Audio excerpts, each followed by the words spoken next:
गजाननं भूतगणाधिसेवितं कपित्थजम्बूफलचारुभक्षणम् उमासुतं शोकविनाशकारकं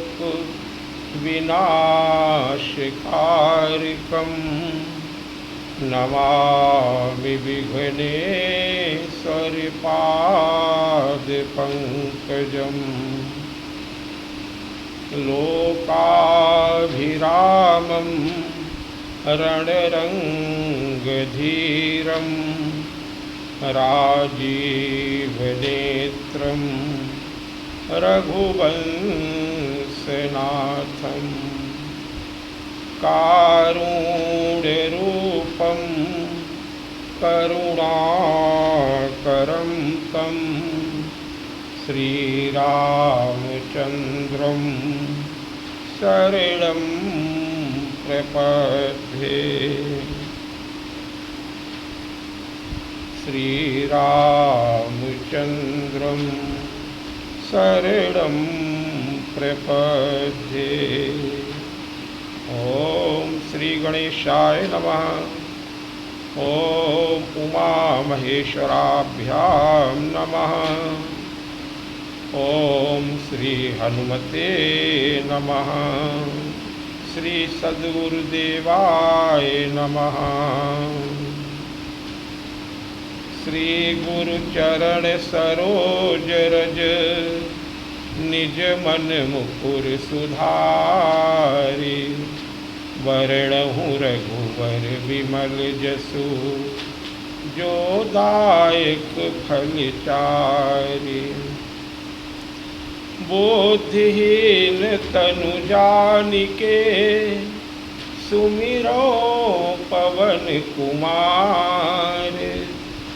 बल बुद्धि विद्या देहु मोहि हरहु कलेश विकार।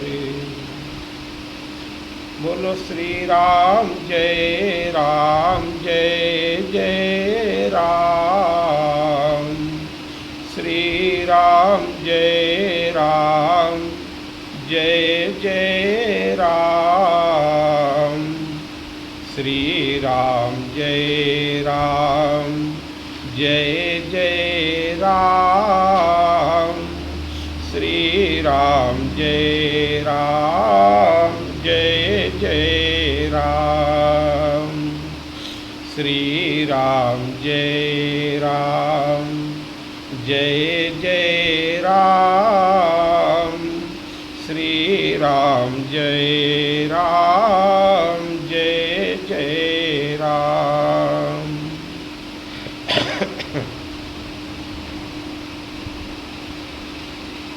बोलिए सियावर रामचंद्र भगवान की जय हो। अनंतानंत ब्रह्मांड नायक दीनबंध दीनानाथ असरण शरण पतित पावन भक्त वत्सल भक्त जनरंजन कृपा सिंधु कृपा निधान अकारण करुणा वरुणालय मर्यादा पुरुषोत्तम दशरथ नंदन भगवान श्री राम के चरणों में शरणागत भाव रखते हुए कोटि कोटि भाव प्रणाम करते हुए आशुतोष अवघरदानी त्रिपुरारी त्रिलोचन कामारी अघारी सुखारी नीलकंठ महादेव चंद्रमौल बाबा भोलेनाथ के चरणारविंदों में कोटि कोटि बार प्रणाम करते हुए आइए भक्तवत्सल दीनबंधु प्रभु श्री राम की मंगलमयी गाथा गाने का सत्प्रयास किया जाए। फिर से 2 बार प्रभु का नामोच्चारण कर लें अंतःकरण की पवित्रता के लिए। प्यारे भक्तों, बोलो श्री राम जय जय राम। श्री राम जय जय राम। परम रम्भे गिरिवर कैलासु जहाँ सदा शिव उमा निवासु। सिद्ध तपोधन जोगी जन सुर किन्नर मुनि वृंद, बसई तहाँ सुकृति सकल, से वही शिव सुख कंद। ऐसे भक्त वहाँ निरंतर भोले बाबा की सेवा में संलग्न रहते हैं। तो पौड़ियों की खान है, सिद्ध है, संत है, पौड़वान है, सुकृति है, तपोधन है। जो भगवान नारायण और भगवान शिव के भक्त नहीं हैं, वो तो स्वप्न में भी वहाँ नहीं जा पाते हैं। हरिहर विमुख और धर्म रति नाही, बोलते नर तहाँ सपने नहीं जाही। भगवान भोले बाबा एक बार बट वृक्ष, वहाँ एक बहुत पावन सुंदर विशाल है, उसके नीचे गए और उसकी छाया को देख करके आपका मन वहाँ थोड़ा रमा, तो अपने आप ही अपना आसन बिछा लिया और शांत भाव से प्रसन्न चित्त होकर के बैठ गए। गोस्वामी जी लिखते हैं, भोले बाबा कितने शीलवान हैं। जहाँ अनंत भक्त सेवा में निरंतर रहते हैं, लेकिन उन्होंने किसी से नहीं कहा कि हमारा आसन लेकर के आओ, हमारी गद्दी बिछाओ। आप स्वयं ही अपनी मृगशाला बिछा करके निज कर दासी और नागर पुछाला, बैठे सहज ही स्वाभाविक रूप से बैठे सहज ही शंभु कृपाला।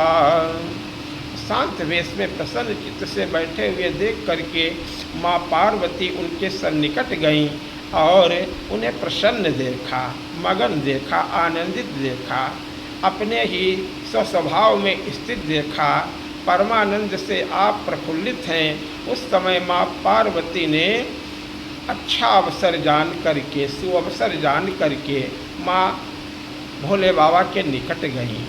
ऐसा अवसर अब नहीं मिलेगा। आज बहुत प्रसन्न दिखाई दे रहे हैं, अवसर देख करके बात करनी चाहिए।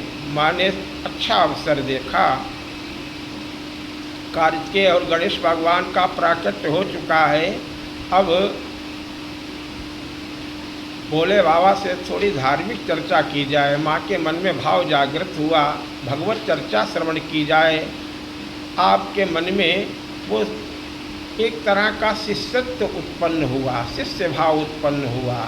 आप सेविका की तरह, दासी आप अपने आप को मान करके भगवान भोलेनाथ के निकट गईं। पार्वती भल अवसर जानी, गई शंभु पही मातु भवानी। समर्पण भाव से जा रही हैं। आप इस समय परम लाभ संसार को प्राप्त कराने हेतु वहाँ पे पहुँची हैं। भगवान शिव के पास जाकर के आपने प्रणाम किया। भोले बाबा ने अपनी अर्धांगिनी भवानी को देखा तो प्रेम पूर्वक अपने निकट बुलाया और अपने अर्धांग वामांग में आपको आसन प्रदान किया, सन्निकट बैठाया। माँ पार्वती ने प्रेम पूर्वक, जो पूर्व जन्म की कथा है वो भक्त लोग जानते हैं, सती के रूप में जो माँ के द्वारा त्रुटि हो गई थी उसका संकोच अभी तक है, लेकिन अब वो बात नहीं है। अब वो श्री राम जी के स्वभाव और प्रभाव दोनों को देख चुकी हैं। अब वो श्री राम की कथा सुनना चाहती हैं। लीला ही की गोस्वामी जी ने भगवान शिव के मुखारविंद से संसार को ये बतला दिया वो जगत जननी आज शक्ति भवानी है। उस समय आपने कथा न सुन कर के बल्कि भोले बाबा से ही वो कथा इसलिए सुनना चाहती हैं कि संसार को प्राप्त हो कथा। भोले बाबा तो अकेले अगस्त ऋषि से कथा सुन कर के चले आए हैं, लेकिन संसार को ये गंगा प्राप्त हो, ये पतित पावनी कलिमल हारिणी माँ भगवान की मंगलमयी कथा सबको प्रदान करना चाहती हैं। इसलिए आपने प्रेम पूर्वक, संकोच पूर्वक और बड़े ही मधुर शब्दों से भोले बाबा से निवेदन किया, हे प्रभु आप त्रिभुवन गुरु हैं, अब आपके सिवा हम किससे पूछें। संसार जानता है नाथ तुम त्रिभुवन गुरु, और वेद बखाना बोले आन जीव पावर का जाना। आपके सिवा अन्य और किससे पूछा जाए, और सब अल्पज्ञ हैं, सब में पूर्ण ज्ञान नहीं है। आप तो पूर्ण ज्ञानी हैं, पूर्ण भक्त हैं, पूर्ण मदम पूर्ण मिदम पूर्णात् पूर्ण मुदच्यते, साक्षात भगवान हैं।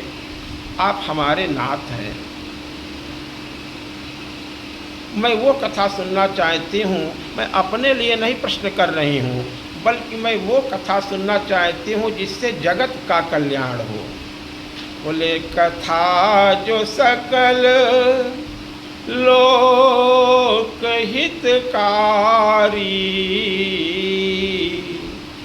सोई पूछने चाह शैल कुमारी। भोले बाबा ने कहा कि जो जगत का कल्याण करने के लिए आप जगत हमसे पूरा जगत प्रार्थना करता रहता है, तो आप क्यों जगत के लिए प्रार्थना कर रही हैं। और आप कह रहे हैं कि आप मेरे नाथ हैं, मैं नाथ तो आपका हूँ, तो संसार का कल्याण करने वाली बात आपको क्यों बताऊँ। आप अपने सुनो, उसका लाभ लो। बोले नहीं, हमारे सिर्फ आप नाथ नहीं है, हमारे नाथ तो आप बाद में हैं, बल्कि हे प्रभु पहले तो आप विश्व के नाथ हैं, विश्वनाथ, फिर आप हमारे नाथ हैं। माँ कितनी करुणामयी है, बच्चों के ऊपर कितनी करुणा, अपनी संतानों के ऊपर कितनी करुणा कर रही हैं। बोले विश्वनाथ मम, फिर हमारे भी नाथ हैं, नाथ पुरारी। बोले त्रिभुवन महिमा विदित तुम्हारी, संसार चर अरु अचर नाग नर देवा, सकल करहि पद पंकज सेवा। आप वो कथा सुनाएं जो संसार का कल्याण करने वाली है। आप जो कथा संसार का हित करने वाली है वो कैसी है। जैसे संसार का कल्याण करने के लिए आपके सिर पे विचरण करती हुई, घूमती हुई पतित पावनी मेरी ज्येष्ठ बहन गंगा मैया जैसे संसार का कल्याण कर रही हैं, ऐसे ही माँ कहती है मैं भी जगत का हित करने वाली बनना चाहती हूँ। मेरे द्वारा भी जगत का कल्याण हो, संसार का कल्याण हो, और त्रिभुवन में ये ऐसी पतित पावनी एक कथा प्रवाहित हो जिससे चर अचर सबको लाभ प्राप्त हो। बताया जा चुका है जैसे गंगा मैया साक्षात भगवान का ही द्रव्य रूप हैं, परब्रह्म परमात्मा का ही हैं। गोलोक धाम में पद्म पुराण में एक कथा आती है, कहते हैं भक्त लोग कि जिस समय गोलोक धाम में भगवान श्री कृष्ण राधा मैया के साथ में विराजमान थे, उस समय सभी देवता उनके दर्शनों के लिए गए। ब्रह्मा जी भी गए, नारायण भी गए, शंकर भगवान भी गए, इंद्रादि देवता सभी गए। और उस समय भगवान भोलेनाथ ने सबने कहा कि आप तो संगीत कोविद हैं नटराज, आप मधुर संगीत सुनाइए। और वो संगीत भोले बाबा ही तो, भोलेनाथ ही तो भगवान श्री कृष्ण की वो बांसुरी बन कर के आए हैं।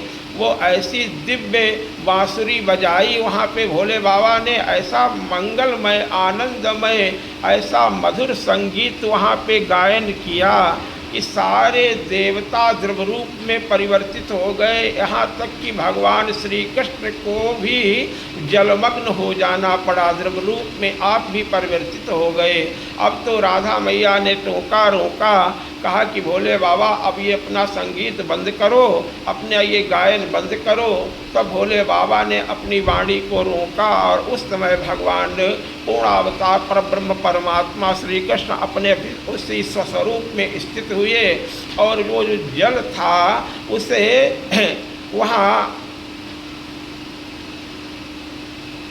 भोले बाबा के साथ में ब्रह्मा जी भी वहाँ उपस्थित थे। सब अपनी अपनी पूर्वा स्थिति में देवता आ गए। वो तो जीव तो नित्य है परमात्मा के, वो तो अंशावतार सभी हैं परमात्मा के, तो अपने शरीर में स्थित हुए और ब्रह्मा जी ने उस पावन भगवान के ब्रह्म के जल को ही जो द्रव रूप में परिवर्तित हो गए, भगवान ही साक्षात हैं जल रूप में, उस जल को अपने कमंडल में रख लिया था और उस जल को बार बार कथा सुननी चाहिए, शास्त्र सुचिंतित पुनि पुनि देखिए।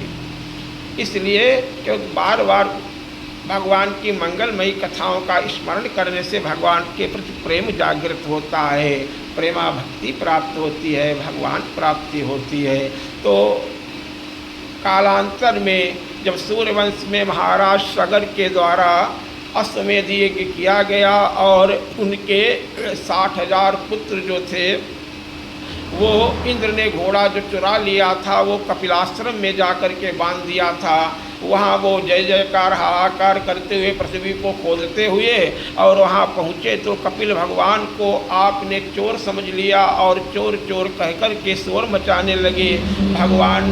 कपिल भगवान ने अपनी आंखें खोली जिससे वो सभी पुत्र भस्म हो गए। तब अंशुमान जो कि असमंजस के पुत्र हैं, महाराज सगर के पुत्र, वे असमंजस जो बचपन से ही योगी हैं, लेकिन अपने आप को छुपाने के लिए आपने उल्टी सीधे हरकतें करना प्रारंभ कर दिया था। अयोध्या वासियों के बच्चों को ले जाकर के सरयू में डुबो दिया करते थे। बेचारे अयोध्या वासी बड़े पीड़ित हो गए, परेशान हो गए। अब राजा का पुत्र है, कैसे शिकायत करें, लेकिन अंततः गत्वा जब पानी सिर से ऊपर जाने लगा, बहुत ज़्यादा पीड़ित हो गए। तो महाराज सगर के पास गए। सगर ने उनकी विनती को सुना, निवेदन को सुना और अपने पुत्र को कहा कि तुम हमारे नगर को छोड़ करके यहाँ से चले जाओ। असमंजस योगी राजी थे, उन्होंने कहा पिताश्री तब तक आपका विवाह हो चुका था। ऐसी स्थितियाँ, ऐसी वो वातावरण उन्होंने उत्पन्न कर दिया कि हमें यहाँ से अब भगवान की प्राप्ति के लिए हमें पिताजी स्वयं निकाल दें। ये स्थिति उन्होंने ही बनाई थी और कहा पिताजी हम तो यही चाहते थे। और उन पुत्रों को जो अयोध्या वासियों की संतानें थी उन्होंने ला कर के सबको अपने अपने घर पहुँचा दिया। कहा भैया आप लोग जाओ, वो सब उनकी योग माया थी और आप वन को तपस्या के लिए चले गए, भगवान की प्राप्ति के लिए चले गए। उन्हीं के पुत्र हैं असमंजस के, यानी महाराज सगर के पौत्र अंशुमान ने अपने बाबा से, पितामह से आज्ञा लेकर के और वो अस्त्र की खोज में निकले और धीरे धीरे वहीं पहुँचे जहाँ उनके चाचा जो थे वो सब भस्म, वहाँ उनकी ढेरियाँ बनी पड़ी थी अलग अलग। तब तो उन्होंने कपिल भगवान को अपनी प्रार्थना से, अपने मधुर वचनों के द्वारा, स्तुति के द्वारा प्रसन्न किया और भगवान कपिल ने उन्हें आशीर्वाद दिया। वो अस्त्र लेकर के वहाँ से आते हैं, उससे पहले उन्होंने भगवान से प्रार्थना की कि हे प्रभु हमारे इन पूर्वजों का उद्धार कैसे होगा, हमारे इन चाचा ताऊ इनका सबका उद्धार कैसे होगा, इनको परम गति कैसे प्राप्त होगी, मोक्ष कैसे प्राप्त होगा, इनको सदगति मिले ऐसा कोई उपाय बताइए। तब तो कपिल भगवान ने कहा कि देखो ये गंगा अगर पृथ्वी पे आ सकें, गंगा जो भगवान ब्रह्मा के कमंडल में स्थित हैं, वो अगर इस पृथ्वी पे किसी प्रकार आप ला सकें, उनके जल के इस मंगलमय अमृत के स्पर्श से इन सभी को मोक्ष प्राप्त हो जाएगा। भक्तों, उससे पूर्व जो कथाएं हरि अनंत हरि कथा अनंता के अनुसार महाराज प्रहलाद के जो पुत्र हुए विरोचन, और विरोचन के पुत्र हुए बलि, और बलि ने भी 99 यज्ञ पूर्ण किए थे। वो भी अश्वमेध की ही घटना थी, वो भी इंद्र बनना चाहते थे। और उस यज्ञ में भगवान ने उनका यज्ञ पूर्ण होने से पहले माता अदिति के पयोव्रत के कारण उनसे संतुष्ट होकर के आपने उस यज्ञ में बाधा डाल दी जाकर के आपने वामनावतार उस समय लिया। आप इंद्र के पुत्र इंद्र के छोटे भाई बन कर के आप उस यज्ञ में पहुँचते हैं। सभी ने अपने अपने जो ब्रह्मचारी के भूषण होते हैं सब देवताओं ने प्रदान किए, कमंडल दिया और छत्र दिया। सब ने अपने अपने देवताओं ने जो जो प्रदान करके वो ब्रह्मचारी बन कर के उसे संक्षिप्त रूप में बताते हुए कथा को सार सार लेते हुए कहने का तात्पर्य यही है कि उस यज्ञ में पहुँच करके आपने जब यज्ञ में पहुँचे तो वहाँ तो सभी ब्राह्मणों का, संतों का कि यज्ञ का मतलब क्या है। यज्ञ में कोई भी याचक विमुख न लौटे, जो भी आए संतुष्ट होकर के जाए। वो विप्रदेव, ब्राह्मण देव, ब्रह्मचारी जी जब वहाँ पहुँचे उनको तो साक्षात भगवान हैं। वो नारायण जब वहाँ पहुँचे उनका तेज ही ऐसा है कि सभी देख करके उनको खड़े हो गए। और महाराज बलि ने उठ करके उनका अर्घपान, उनका स्वागत करके उनसे प्रार्थना की कि आप जो चाहें वो आप हमसे मांगें, हमारा ये यज्ञ सफल हो गया। वहाँ पे उनकी विनती की। तब तो भगवान ने कहा कि देखो, ब्राह्मणों को ज़्यादा लोभ नहीं करना चाहिए, संतोषी होना चाहिए। साधक के लिए तो ये विशेष जरूरी है। मुझे ज़्यादा लोभ तो है नहीं, लेकिन फिर भी आप कहते हैं तो मुझे मात्र 3 पग भूमि दे दो, जिससे मैं अपनी संध्या बंदन इत्यादि नित्य कर्म कर लिया करूं। भगवान वामन ने बलि की वहाँ पे प्रशंसा भी की है, उनके पूर्वजों की प्रशंसा की है, क्योंकि मांगने जा रहे हैं। जो संसार का दाता है आज वो भिक्षुक बन कर के महाराज बलि के सामने खड़े हैं। महाराज बलि हंसने लगे, बोले महाराज आपको मांगना भी नहीं आता है। आप जैसे कद में छोटे हैं ऐसे ही आपकी सोच भी बड़ी छोटी है। अरे मैं पूरी पृथ्वी का स्वामी हूँ, आप जो चाहे हमसे मांग लो। आप ये क्या मांग रहे हैं? भगवान ने कहा नहीं, निर्लोभता होनी चाहिए, हमारे अंदर और कोई इच्छा नहीं है। आप हमें सिर्फ 3 पग भूमि पृथ्वी ही दान कर दीजिए। उस समय महाराज बलि ने संकल्प करने के लिए भगवान ने उनको तिरवाचा करवा लिया है कि देंगे देंगे देंगे, कहलवा लिया है। संकल्प करने के लिए जल लिया और कमंडल से वो जल गिराने लगे। तो क्योंकि गुरुदेव भगवान जो हैं हमेशा अपने शिष्य का कल्याण करने के लिए ही तत्पर रहते हैं। उस समय भार्गव भृगुपुत्र शुक्राचार्य भगवान जो हैं उन्होंने उस पहले तो बलि को बहुत समझाया कि ये साक्षात नारायण है, विष्णु है, ये बड़े छलिया हैं, ये तुमको छलने के लिए आए हैं, देवताओं का हित करने के लिए ये बनावटी वेश बना करके आए हैं। लेकिन तब तो बलि ने कहा कि अगर ये साक्षात भगवान है, विष्णु ही है, तब तो और अच्छी बात है। अहो भाग्य मेरे, जो आज संसार के दाता आज हमारे सामने मांगने के लिए खड़े हैं। अरे मैं इनको क्या दे सकता हूँ? भक्तराज बलि उस समय भक्ति भाव से ओतप्रोत हैं। धन्य हो महाराज, इसीलिए कहा जाता है न बद्धो बलि राजा दान महादानी, इसीलिए आप बन गए। उस समय आपने अपने गुरुदेव की बात भी नहीं मानी। जाके प्रिय न राम बैदेही, तजिए ताहि कोटि बैरी सम, और यद्यपि परम सनेही। चाहे जितना बड़ा संबंध हो, यहाँ पे यही दर्शाया गया है। गोस्वामी जी ने माता मीरा को यही बात बताई थी जब राणा जी उनको बहुत परेशान कर रहे थे। विक्रमादित्य उस समय परिवार के लोगों ने जब उनको बहुत तंग किया, तब आपने एक पत्र लिख करके गोस्वामी जी के पास भेजा था उसके कि अब परिवार वाले मुझे भजन में बड़ी बाधा पहुंचा रहे हैं, हम क्या करें। तब आपने उस पत्र का ये जवाब दिया था लिख करके, तजिए ताहि कोटि बैरीसम, बोले यद्यपि परम स्नेही, जाके प्रिय न राम वैदेही। तजो पिता प्रहलाद विभीषण, बंधु भरत महतारी, उसमें महाराज बलि का भी नाम आया। और संबंध देव कौन कौन है, तजो पिता, पिता से बढ़कर के कौन होगा, लेकिन भगवान के प्रति वो विमुख है, इसलिए हम परम पिता के लिए अपने पिता की बात नहीं मानेंगे, क्योंकि एक जन्म के आप हमारे पिता बने हैं, हमारे शरीर के आप पिता हैं, लेकिन मैं तो जीव हूँ और जीव का परम पिता तो परमात्मा ही है। इसलिए तजो पिता प्रहलाद विभीषण, विभीषण ने अपने भाई का परित्याग कर दिया। हनुमान जी ने शिक्षा दे दी और बता दिया कि तुम्हारे भाई रावण जी नहीं है, बल्कि तुम्हारे भाई तो हम हैं, तुम्हारी माता तो वैदेही हैं।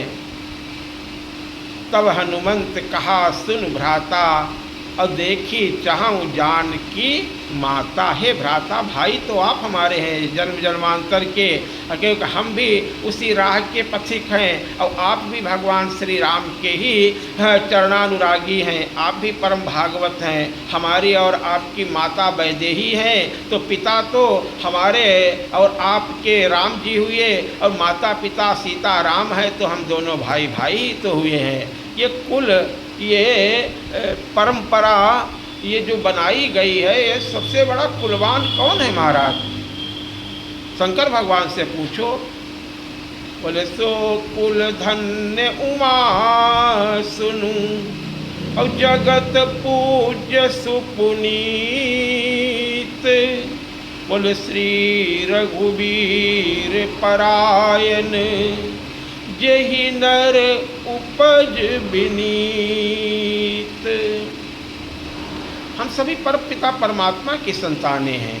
4 भाई हैं, चारों भाई एक हैं, अलग अलग नहीं हैं। एक पिता के वर्ण व्यवस्था है, ये समाज की व्यवस्था है, ये जो है कर्म प्रधान विश्व रचि राखा, ये विश्व की व्यवस्था है, ये ब्रह्मा जी ने व्यवस्था बनाई हुई है। बोले जो जस करई सो तस फल चाखा। जो तपोनिष्ठ हैं, जो साधना में अपने आप को, लोग कहते हैं ब्राह्मण दरिद्र, सुदामा जी दरिद्र थे।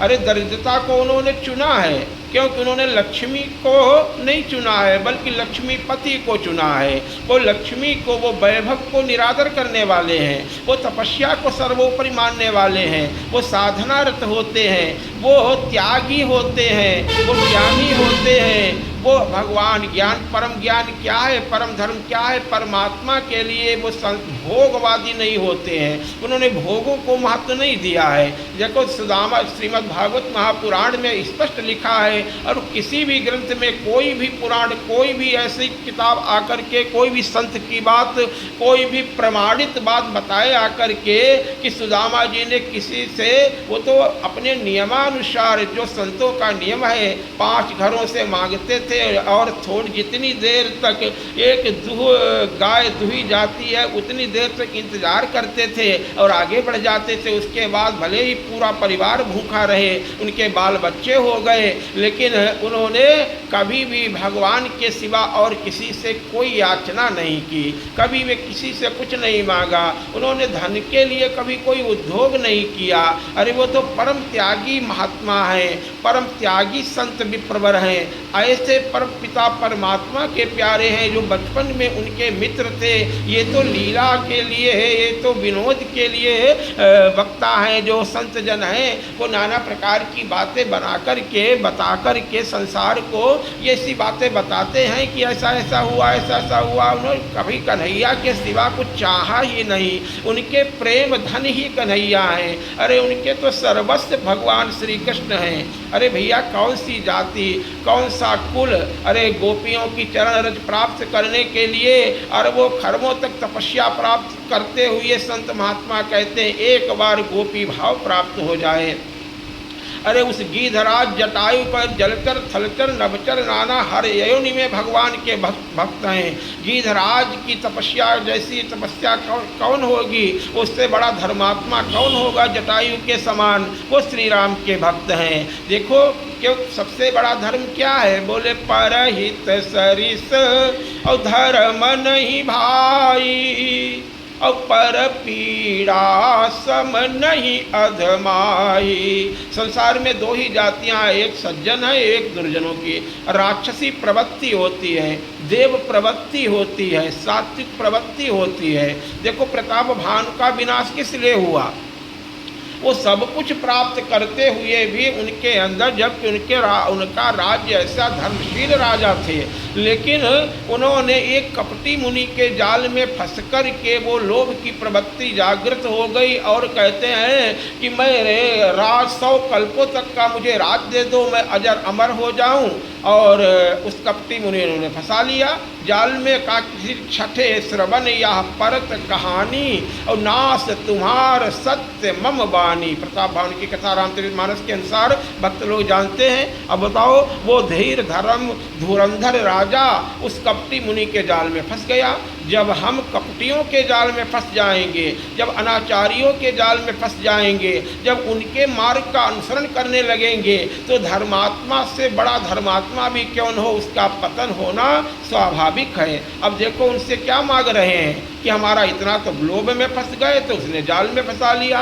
कहा देखो ये अगर किसी को बात बताओगे तो तुम्हारा नाश हो जाएगा। और दूसरा बोले दूसरा ये है कि तपबल विप्र सदा बरियारा और तिनके कोपन को रखवारा।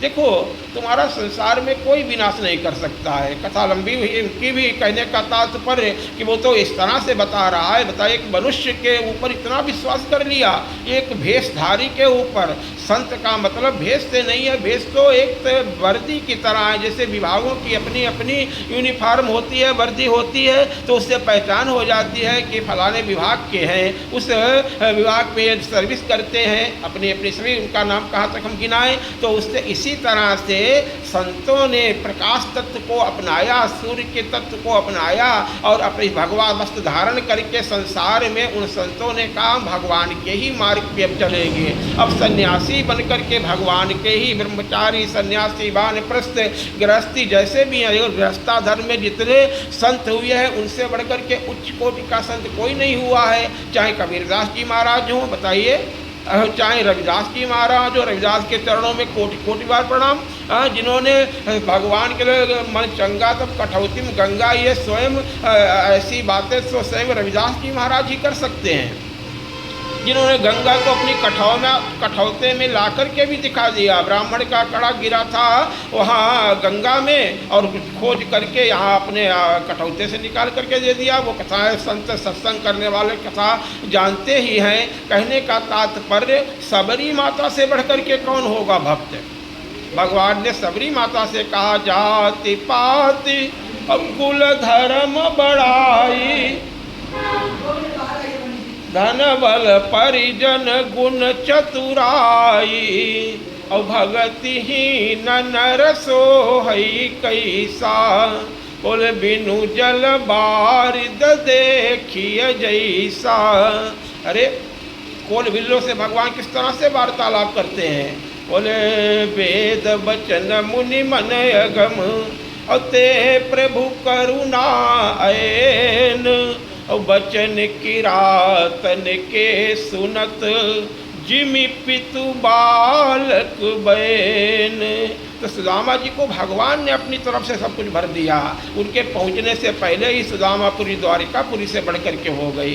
कहने का तात्पर्य वो भगवान तो उस धर्म को मानते हैं, परम धर्म को मानते हैं। जिससे अब यहाँ पे आकर के अंशुमान ने जो कपिलाश्रम में जब ये कहा तब वहाँ उन्होंने बताया, इधर बलि जी ने जो कहा था, वामन भगवान ने वो अपना विशाल रूप बनाया और जाते जाते वो विशाल रूप उनका चरण जो है वो ब्रह्मा जी के वहाँ पहुँचा और ब्रह्मा जी ने उसी पावन जल से जो धर्मद्रवे विष्णुपादाब्ज संभूते गंगे त्रिपथ गामिनी धर्मद्रवेति विख्याते पापम में हर जानवी, उसी जल से वो पहले से ही वो भगवान के ही स्वरूप थी और भगवान के चरणों का स्पर्श हो गया तब तो वो और पावन हो गया।